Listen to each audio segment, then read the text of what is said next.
My name's Lizzie. I'm an MBA student at Duke University, former management consultant, and the founder of Data-Driven Wellness. I'm on a mission to elevate data to the center of our health and wellness conversations so you can focus your time and your energy on the things that actually work. My belief in wellness stems from my belief in its ROI.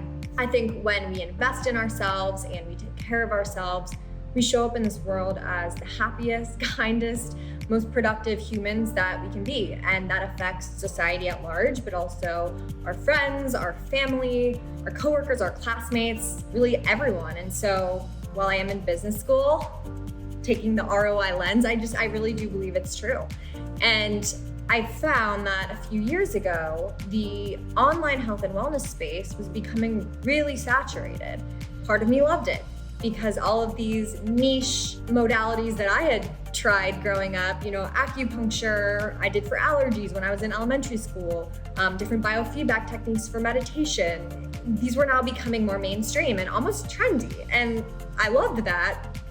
But with this burgeoning of health and wellness information came a lot of contradictory claims, confusion around, okay, what actually works? What are people getting sponsored to say versus what do they actually mean? Through getting a certification in integrative nutrition and then starting a health coaching business, I was getting all these questions. I've been told to eat just fat. I've been told not to eat any fat. I've been told to take this probiotic. I've been told not to take this probiotic. The list goes on. The former data-driven consultant in me never craved evidence and data more than when looking at the wellness world. So I took that data-driven consulting approach to health and wellness research. And I found myself independently going through a lot of research studies and trying to find evidence and data to back up some of these claims people were making. And while I will caveat and say the wellness industry as a whole is pretty underfunded, in my opinion, so there isn't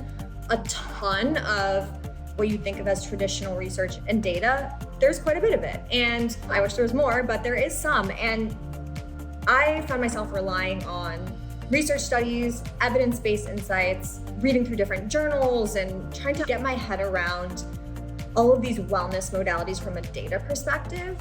I found myself doing that and then sharing out what I was learning with friends and family. So I came to Duke, I enrolled in the health sector management program at the business school at Duke University.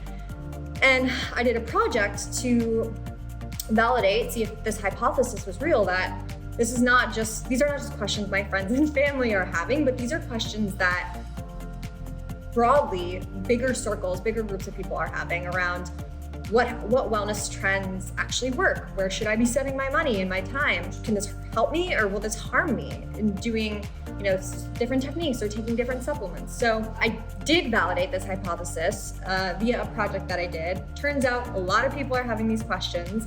And so I founded Data-Driven Wellness as a resource to provide evidence-based health and wellness insights that span the hierarchy of clinical evidence. So sometimes we're going to get an expert opinion because that's all we can get. There's no research study that's been funded for a specific supplement or modality or treatment.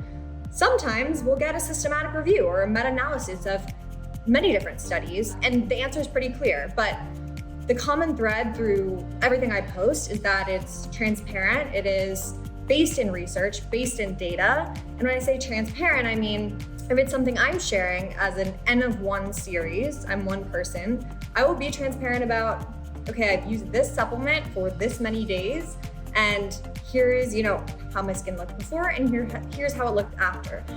That's not a systematic review, but that still is data. And I think just being transparent in how we share information is so important. So we'd love to have meta-analyses of every wellness trend there is. That's not the case. We'll find them when we can.